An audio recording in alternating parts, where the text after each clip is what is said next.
Hoy, anong nangyayari sa PDP laban? Laglagan Blues? Anyari dyan sa inyo? Gulo-gulo na sila. Ano yan? Kayo-kayo dyan mismo, hindi na kayo magkasundo. Si Robin Padilla, may pinagre-resign na po itong si Tolentino. Bakit naman, sir? Bakit naman, Binoy? Bakit pinagre-resign mo naman itong si Tolentino? Eh, di ba kayo-kayo lang dyan yung ano eh.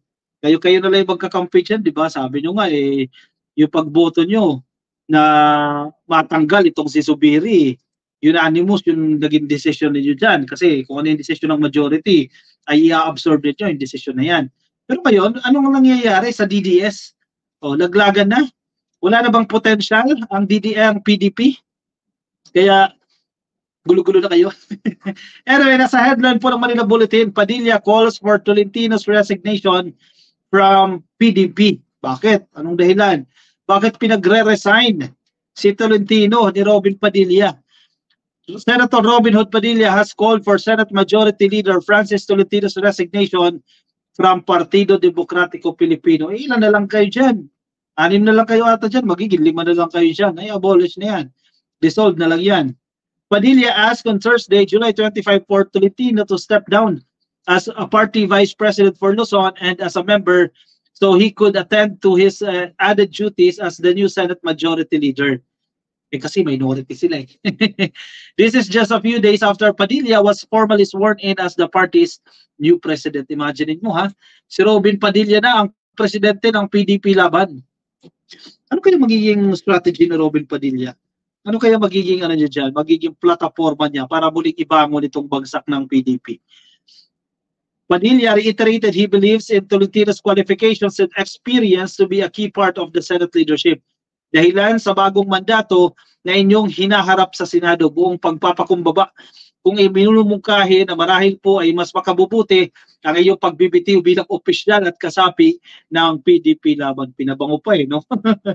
Sa ganang akin po lamang, ang mungkahing ito ay para upang maiwasan din natin ang pag-question kung magkakaroon man ng ating pagiging patas sa pagtugon sa mga issue, lalo sa mga usaping pampolitical. Mga politiko talaga, oo. Si Robin Padilla, bago lang sa politics eh, pero marunong na rin mapolitika eh. No? Presently, Tolentino is Vice President for Luzon of the PDP. Padilla took his oath earlier this week as President of the party. Also, Padilla said Tolentino's resignation from the party would help enhance the party's independence. Eh kasi nga naman, nasa majority nasa Senate majority itong si Tolentino, eh member siya ng PDP, eh opposition yan eh. Ideally, dapat member siya ng minority, di ba? Parang magaling din to si Tolentino eh. Politiko din ito eh. Kung politiko si Robin Padilla, nagiging politiko na rin itong si Tolentino eh. Doon siya sa malakas. At syempre, palubog ang PDP. Mag-i-stay ka ba dyan sa PDP? Definitely, hindi mo gagawin dyan.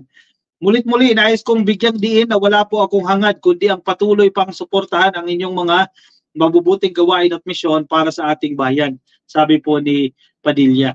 Si Tolentino, nag-react na, ka-coffee. May nabasa na tayong reaction niya dito kasi tinanong din siya dito ano yung reaction niya sa usapin na ito. Grabe ha, mag-election ha. Nako, iboboto niyo ba si Tolentino kahit parte na siya ng majority? Nasa Senate majority na siya. Iboboto niyo pa rin ba? Medyo langanin na.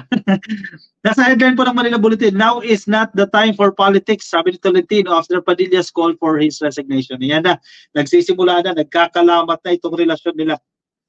For Senate Majority Leader Francis Tolentino, now is not the time to talk about politics but to help those affected by Super Typhoon Karina. After Senator Robin Hood Padilla made the call for him to resign from Partido Demokratiko Pilipino. Wag daw muna mamulitika. Yan ang pinupunto dito ka-coffee. Wag daw muna mamulitika itong si Robin Hood Padilla. Sabi ni Tolentino, sige, mag-amin na kayo dyan. Sa panahon ito, wag muna tayo mag-usap patungkol sa politika. Ay, syempre, umiiwas din yan si Umiiwas din niya si Tolentino. Alam mo kung bakit ka-coffee? Kasi kung tuluyan siya mag-resign sa PDP, mababawasan siya ng boto. Yung Duterte votes, baka hindi niya makuha. Hindi mas lalong alanganin siya, hindi siya makalusot sa Magic 12. Kaya ano lang yan playing safe lang yan si Tolentino, yan ang basa natin dyan. Parang Amy Marcos ang style niyan. Namamangkari niya sa dalawang ilog. Kasi na-realize siya rin yan, teka, wala na tayong pag-asa dyan sa PDP Siyempre sasalba niya yung sarili niya. Diba? Politiko yan eh. Lipat tayo, kapit tayo sa matatag. Ang problema, palubog ng palubog ang PDP. Mas mainam magtulungan tayo para mapadali ang rehabilitasyon ng mga kababayan nating biktima ng bagyong Karina. Grabe sumagot, no? Si Tolentino. Lalong-lalo na yung mga nasa evacuation centers pa ay may mga karamdaman. Marami pong nawalan ng tirahan at nasira ang kabuhayan. Sila muna ang pag-usapan at tulungan natin. O yan, sige, labas yung mga politiko. Yan, tumulong kayo sa mga biktima, ka-coffee, ng bagyo. Malinaw naman, ka-coffee. Ako, actually, obvious naman ang style niya ni Tolentino Namamangka talaga sa dalawang ilog siya dyan. Pero, hoping kasi daw yan, may napapabalita rin, natatakbo raw yan under the administration Hindi ko alam kung tatanggapin, no? Grabe si Tolentino, no? Hindi ko siya masikmura dito sa ginawa. Grabe sinalba ang sarili O tuloy, si Robin Padilla, style lang ni Robin Padilla yan na kunyari, suportado niya, etc. Siyempre, may advice yan from the higher-ups. Sino ba nandiyan? Si Digong, chairman ng partido nila. O, pag-resignin mo na yan.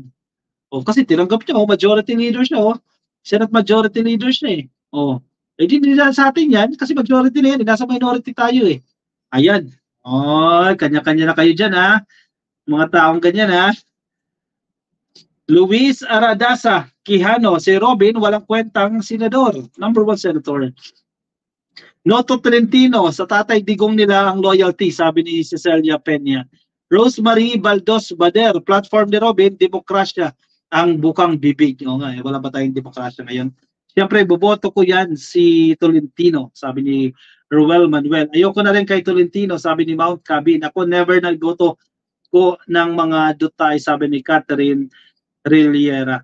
Kasi all along, ka-coffee. Alam natin, solid yung tatlo, si Bongo, si Tolentino, at itong si Bato, si Robin Padilla nga, parang hindi pa nga sumasama yan doon sa tatlo Then magugulat tayo na may mga ganyan palang nangyayari, no?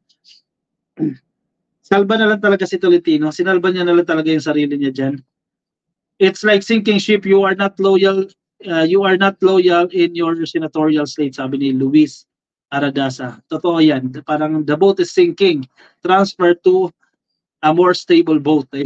Ganyan ang kalakaran nila dyan. Nakakatunog na ito Nakakatunog na tong si Tolentino na wala tayong future dyan sa PDP kasi nagse-self-destruct ng PDP Sira na Si Digong ba naman yung humawak Ang dami ng inis dito sa kampo ni Digong Yan, nababawasan ng boto. Kung mananatili siya dyan sa PDP, baka yung pangarap niya maging senador ulit, mari-elect siya, wala na. Diba? Ayaw niya naman yan. Isa-sacrifice niya yung political career ni Tolentino. Naku, malabo yan. Ray Yangao, gandang gabi ka-coffee. Hello po sa inyo kay Ernesto Rivera. No more Dutay allies Ligwakers na sila. Ganda ng term na yan, Ligwakers. Ernesto Rivera. Any Dilawan, di ko iboboto. Pag galawang trapo, X na agad yan. Nako, wala na si Tolentino dyan. Margie Madamba, Robin, mabuti pa. Sumunod ka kay Sarah sa Germany. Nood ka din ng consort. Ayun na, ka-coffee. Hindi pwede. Ibabas siya. Anyway, hindi naman siya re-electionist Pwede nang gawin yan di ba? Kasi hindi naman siya tatakbo Sa Tolentino, re-electionist yan So, kailangan niya magpalakas. Yan Tolentino. Iba talaga itong mga politiko na ito. Ano sa inyo dyan, ka-coffee? Anong masasabi niyo? Anong opinion niyo dyan? Sige, i-komento dyan sa ating comment section. Nga pala, ka-coffee gusto ko pong magpasalamat kasi magkakaroon po tayo ng relief mission para po sa mga biktima po ng bagyong Karina dyan po sa Marikina, kasi lagi tayo nadaan dyan ka-coffee at dyan din tayo lumaki sa parte ng Tumana. Nakikita nyo naman yan sa balita. Parang ang hirap din makita ng mga kababayan natin na, di ba, binagyo na naman, sira yung mga gamit at hindi nakakapagtrabaho. Mostly, construction worker, di ba? Construction worker, tricycle drivers, hindi makakapagtrabaho yan. Yes, tumutulong ako sa definitely. Nakikita nyo naman yan sa post ko, ka-coffee, na marami akong mga missions. Personal money, sarili kong pera yan. And may mga nagbibigay din, maraming sumusuporta din sa atin. Kasi initially, kailangan mo rin magsimula, di ba? And then, yung recent mga projects natin, may mga tumutulong na sa atin. Recently, halimbawa, Hygieia Patera, just sa USA, di ba, tumulong sa atin at majority ng expenses, sinagot yan, para doon sa pamimigay ng mga school supplies dyan sa Antipolo. And then, nagkaroon din tayo ng project dyan sa Marikina. Yet, ito na naman, may bagyo na naman, and commitment ko na rin naman ito ka-coffee.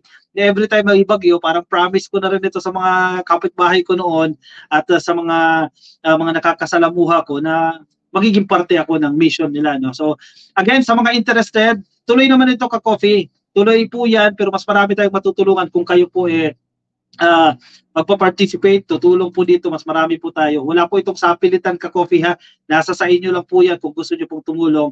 Actually, worried nga ako ito i-share itong GCash, never ko itong ginawa, ngayon ko lang ito gagawin dahil natatakot ako dahil sa maraming scammers online. No? So I have to do this para sa mga kapitbahay, sa mga biktima ng bagyo.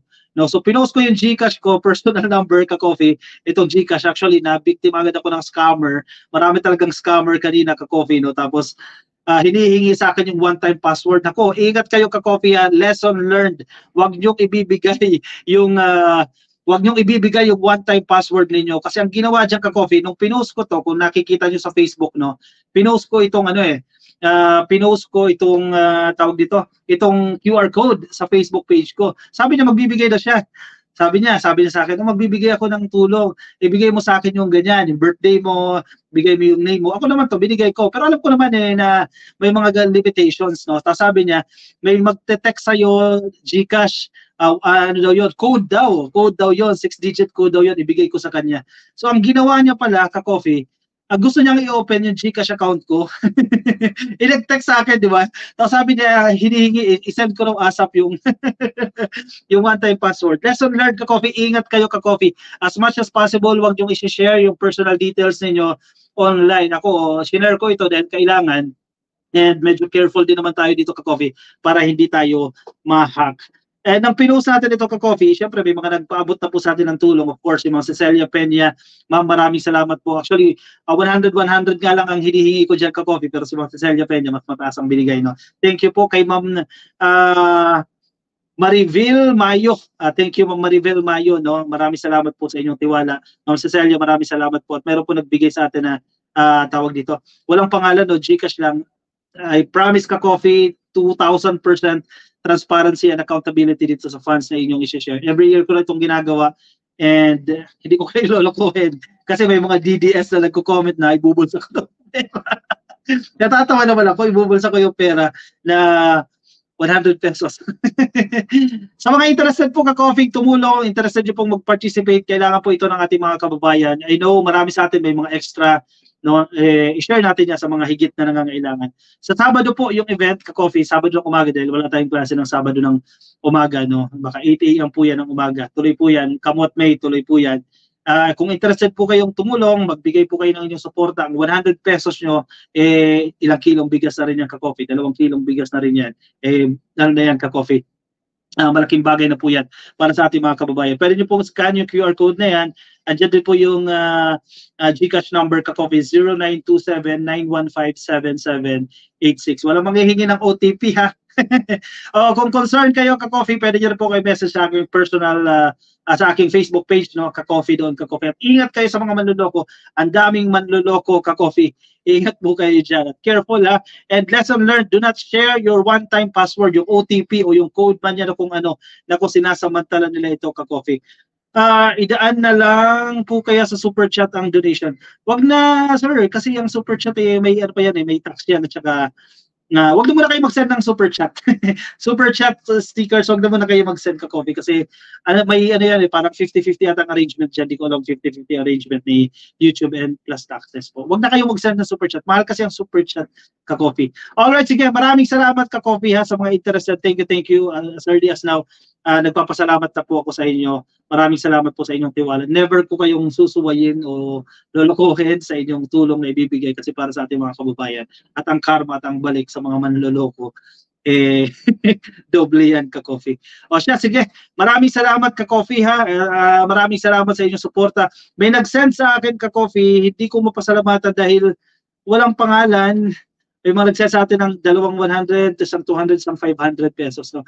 Pasensya na kayo, hindi ko kayo mapasalamatan dahil walang pangalan Ka-Coffee. Thank you Ka-Coffee sa inyong support. Ang target ko Ka-Coffee, 200 families ang target natin. Pero sana ma-raise natin yan. Pero God will provide, sabi always and always. No? God will always provide. Okay, maraming salamat Ka-Coffee sa mga sumama sa akin. Ingat po kayo ha, nasaan man po kayong panig ng daigdig. Kita-kits ulit tayo bukas Ka-Coffee, alas 10 po ng gabi. Everyday po yan ha, alas 10 po ng gabi ang ating live stream. Thank you everyone at good night po sa inyo. Bye-bye!